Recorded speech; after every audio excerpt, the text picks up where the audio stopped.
A game in which the storylines and the drama could be higher. Consider Miami.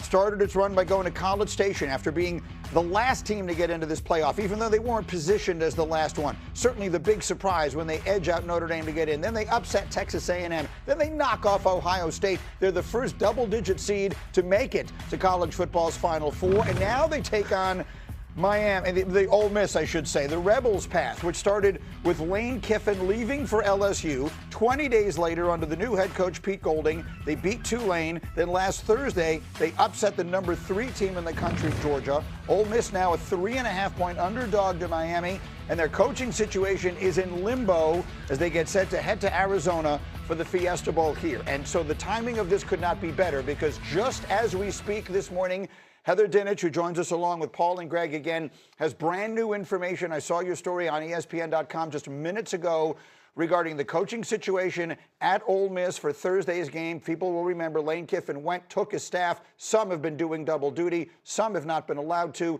The timing of it all has been extremely highly scrutinized. Heather, what is the very latest? The very latest, Greeny, is that 2 of the 6 coaches who were allowed to coach in the last game can continue on and come here in the Fiesta Bowl. That's offensive coordinator Charlie Weis Jr. and running backs coach Kevin Smith. I was told that the Ole Miss administration made it clear to the LSU administration that any allegations of tampering were not the main concern. The main concern is winning the football game. And so the LSU administration allowed Lane Kiffin to continue to loan these 2 assistants with Ole Miss as they continue through the playoff. They got on a plane at 10:30 last night from Baton Rouge. Remember, they're trying to work the transfer portal and build LSU's roster with Lane Kiffin, who's paying them to do that, and fly back to Ole Miss, and they're going to come here today, later this evening, to Arizona to get ready for the Fiesta Bowl. Loan is probably the appropriate word, but it's a fascinating circumstance. And I'm sure a lot of people will hear what you say, and they will react this way. So there were 6 of them that were allowed to coach the last game, and only 2 of them now. That's obviously a significant difference. Why? Well, because the situation has changed. The transfer portal is open, and everyone has to remember that LSU is paying these coaches. They have signed contracts with LSU. Lane Kiffin has a job to do in Baton Rouge. And so this is the agreement that they had with Pete Golding and Ole Miss going through. I was told earlier in the week after this all happened that this had been communicated. And I was also told this morning from a source that those 2 coaches, the running backs coach and the offensive coordinator, will be allowed to continue to coach with Ole Miss if they beat Miami and make it to the national championship game. Which would go all the way till the following Monday and a week further. However the English way I'm trying to say that is, there still would be a week and a half between those games that they would be continuing on. So, Paul, you're so much closer to this situation than I am. It's easy for me to sit here and have a strong opinion, but I want to hear yours before I give mine. Do you believe that people should think Lane Kiffin doesn't look good in this? He looks terrible, Greeny. There's no way around it. And he continues to try to look better, and everything he does seems to fail. We talked last week. He wanted to go to the Sugar Bowl, sit with the governor, go on ESPN. Nobody wanted him there. And quite frankly, nobody wants him around anymore. But the idea that he or his administration is not allowing these coaches is patently ridiculous. Now, Greeny, there are a lot of coaches on these staffs. This isn't the old days when you had to break down film and it took 3 weeks. You have so many different analysts, including, how about this? I'm going to try not to get a laugh here in the other room, but Joe Judge is on the Ole Miss staff. He's a good coach if you're an Ole Miss fan. If you're a New York Giants fan, you're probably going to get that guy away from my team as fast as possible. But the point is, there are a lot of layers to this, but Charlie Weis Jr. is the key. He's the offensive coordinator. He's the one that makes this engine tick. So let me then get to Greg, because that, I think, is the most important question of all. At the end of the day, there's a ton of drama here. People love drama, so we'll pick apart the story a million different ways on shows like this. But as far as the actual impact on the game, as far as the actual impact on Ole Miss's ability to win Thursday night and go to a place this program hasn't seen in more than half a century, a chance to win a national championship, how much effect will all of this actually have on the game? You know, Greeny, what's interesting is we did the game last week involving Ole Miss, and we talked to Pete Golding, the new head coach, and he was prepared for this. This was not a surprise to them. So what they've done is they've taken a bunch of other coaches that have either been on the staff in an analyst role or the new coaches that'll be coaching in 2026.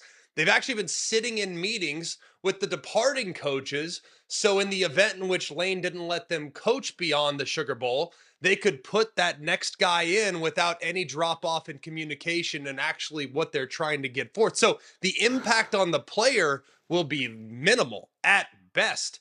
All you really need is Charlie Weiss in this scenario, like Paul just alluded to. He's the one that's calling the plays. He's the one that's putting together the game plan. It's no secret that him and the running back coach, they had the most leverage in trying to play it between Ole Miss and LSU. And Charlie Weiss basically said, I'm not going to LSU if you don't let me coach in the playoffs. So what'd Lane do? He's letting them coach in the playoffs. The running back coach had the same exact luxury. So they had leverage. They're able to stay and finish what they've started, whereas the other coach, not so much. They almost had to go. But this is something that Ole Miss was prepared for, so the impact on the team's performance will be almost nothing. What a crazy story. The whole thing is so completely crazy, and it is all created primarily by the calendar. I mean, in the defense of Lane Kiffin and everyone else involved in it, they didn't make the timing of this what it is. They're dealing with the circumstances and the hand that they've been dealt. Heather, pick it up from there. What else does everybody need to know? That Ole Miss quarterback Trinidad Chambliss has committed to returning to Ole Miss if his NCAA waiver to request another year of eligibility is granted. This is a little bit of a gamble from Ole Miss because if it's not, they have to figure out their quarterback situation for next year. But also their top running back Lacey has committed to return as well. So they've got core pieces in place to do this again next year if that NCAA waiver works out. And I talked to Ole Miss athletic director Keith Carter just minutes before the show. He told me he's hoping to get an answer from the NCAA in the next 7 to 10 days. That's his timeline, though. He's not sure what the NCAA's will be. Okay, so we'll see about all of that. And again, we're going to talk about Chambliss as a draft prospect a little later in the show or as the week goes on. Anyway, Paul, I'll finish it up with you because you and I, we remember things that happened once upon a time.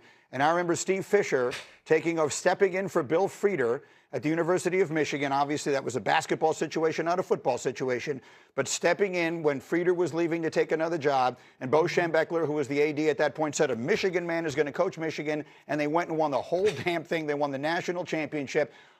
Let's talk about the possibility. How would you frame what this will be like if Mississippi does exactly that in football now?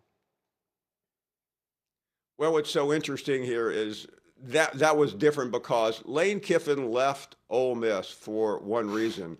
He didn't feel like he could win a national championship. So he went to LSU where he thought it would be easier. Meanwhile, his old team is about to contend for one. It's so interesting, too, if you go back 4 or 5 years, Greeny, guess who also left a major program to go to LSU to win a national championship because he couldn't win one where he was? That's Brian Kelly, and his team his old team played for the national championship last year. Coaches should quit leaving places to go elsewhere when they have a very good situation where they are. Yes, especially in the new age of college football where the old rules just don't apply anymore. All right, all of you stay right where you are. We have so much more on the college football playoff semifinals as we continue, and we remind you that they are on our air. We've got them on ESPN and ESPN Deportes and the ESPN app. They're coming up. It's Miami and Ole Miss on Thursday. Friday, it's Oregon and Indiana. Coverage both games kicks off 7:30 Eastern time. Coming up.